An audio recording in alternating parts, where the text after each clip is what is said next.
Harry Potter and the Philosopher's Stone by J.K. Rowling, Chapter 2, The Vanishing Glass.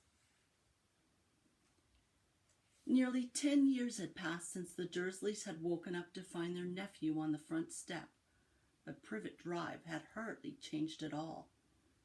The sun rose on the same tidy front gardens and lit up the brass number 4 on the Dursleys' front door. It crept into their living room, which was almost exactly the same as it had been on the night when Mr. Dursley had seen that faithful news report about the owls. Only the photographs on the mantelpiece really showed how much time had passed. 10 years ago, there had been lots of pictures of what looked like a large pink beach ball wearing different colored bobble hats. But Dudley Dursley was no longer a baby, and now the photographs showed a large blonde boy riding his first bicycle on a roundabout at the fair, playing a computer game with his father, being hugged and kissed by his mother. The room held no sign at all that another boy lived in the house too.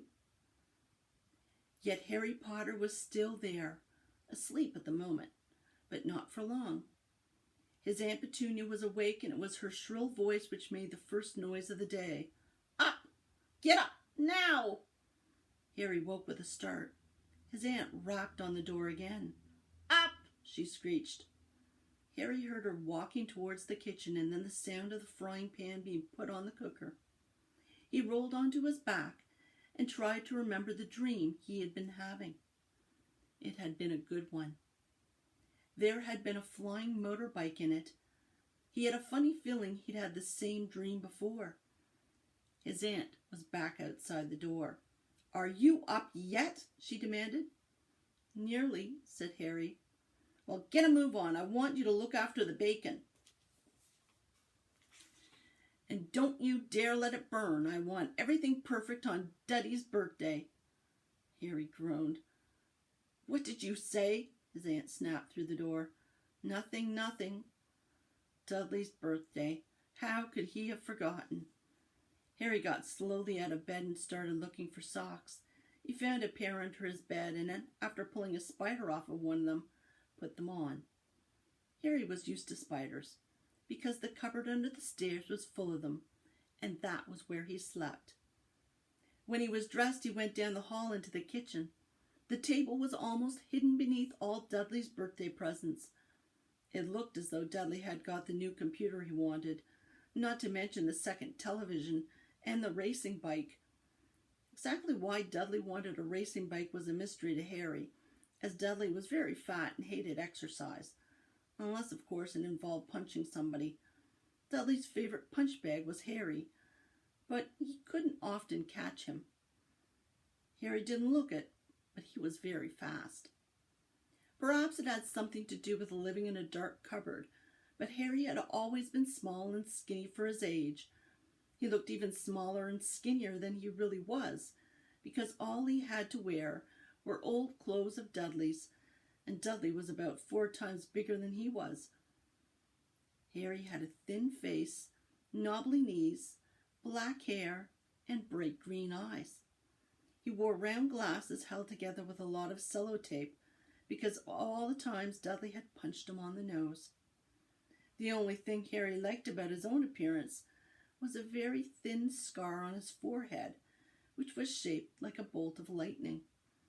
He had had it as long as he could remember, and the first questioning he could ever remember asking his Aunt Petunia was how he had got it. "In the car crash when your parents died," she said, "and don't ask questions." Don't ask questions. That was the first rule for a quiet life with the Dursleys. Uncle Vernon entered the kitchen as Harry was turning over the bacon. "Comb your hair," he barked by way of a morning greeting. About once a week, Uncle Vernon looked over the top of his newspaper and shouted that Harry needed a haircut. Harry must have had more haircuts than the rest of the boys in his class put together, but it made no difference. His hair simply grew that way, all over the place. Harry was frying eggs by the time Dudley arrived in the kitchen with his mother. Dudley looked a lot like Uncle Vernon. He had a large pink face, not much neck, small, watery blue eyes, and thick blonde hair that lay smoothly on his thick, fat head. Aunt Petunia often said that Dudley looked like a baby angel. Harry often said that Dudley looked like a pig in a wig. Harry put the plates of egg and bacon on the table, which was difficult as there wasn't much room. Dudley, meanwhile, was counting his presents. His face fell. 36, he said, looking up at his mother and father. That's 2 less than last year.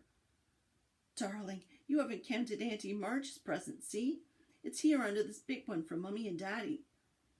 All right, 37 then, said Dudley, going red in the face.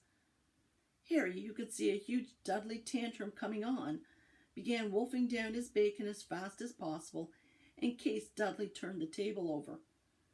Aunt Petunia obviously scented danger too, because she said quickly, "And we'll buy you another 2 presents while we're out today. How's that, Pupkin? 2 more presents. Is that all right?" Dudley thought for a moment. It looked like hard work. Finally, he said slowly, "So I'll have 39 sweetums," said Aunt Petunia. "No." Dudley sat down heavily and grabbed the nearest parcel. "All right, then." Uncle Vernon chuckled. "Little Tyke wants his money's worth, just like his father. Attaboy, Dudley." He ruffled Dudley's hair. At that moment the telephone rang, and Aunt Petunia went to answer it, while Harry and Uncle Vernon watched Dudley unwrap the racing bike, a cine camera, a remote control airplane, 16 new computer games, and a video recorder. He was ripping the paper off a gold wristwatch when Aunt Petunia came back from the telephone, looking both angry and worried. "Bad news, Vernon," she said. "Mrs. Figg's broken her leg. She can't take him." She jerked her head in Harry's direction.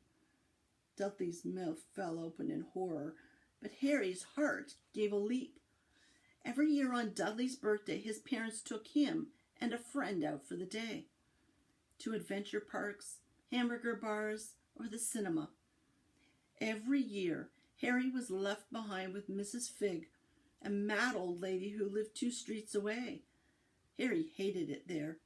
The whole house smelled of cabbage, and Mrs. Figg made him look at photographs of all the cats that she's ever owned. "Now what?" said Aunt Petunia, looking furiously at Harry as though he'd planned this. Harry knew he ought to feel sorry that Mrs. Figg had broken her leg, but it wasn't easy when he reminded himself it would be a whole year before he had to look at Tibbles, Snowy, Mr. Paws, and Tufty again.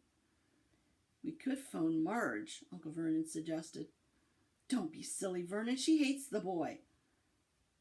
The Dursleys often spoke about Harry like this, as though he wasn't there, or rather, as though he was something very nasty they couldn't understand them, like a slug. "What about what's-her-name, your friend, Yvonne, on holiday in Majorca?" snapped Aunt Petunia.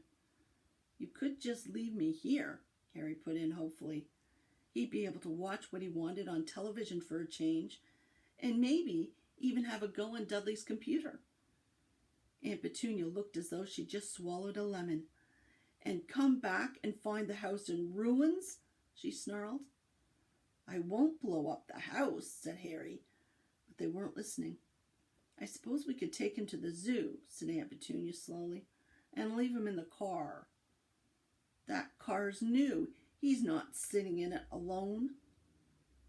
Dudley began to cry loudly. In fact, he wasn't really crying. It had been years since he really cried.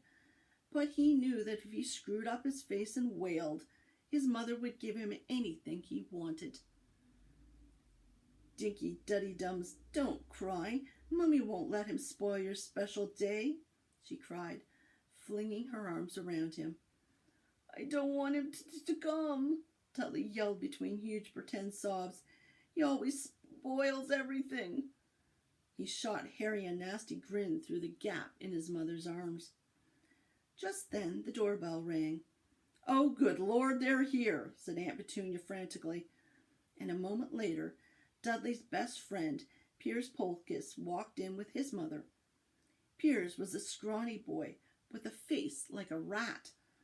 He was usually the one who held people's arms behind their backs while Dudley hit them.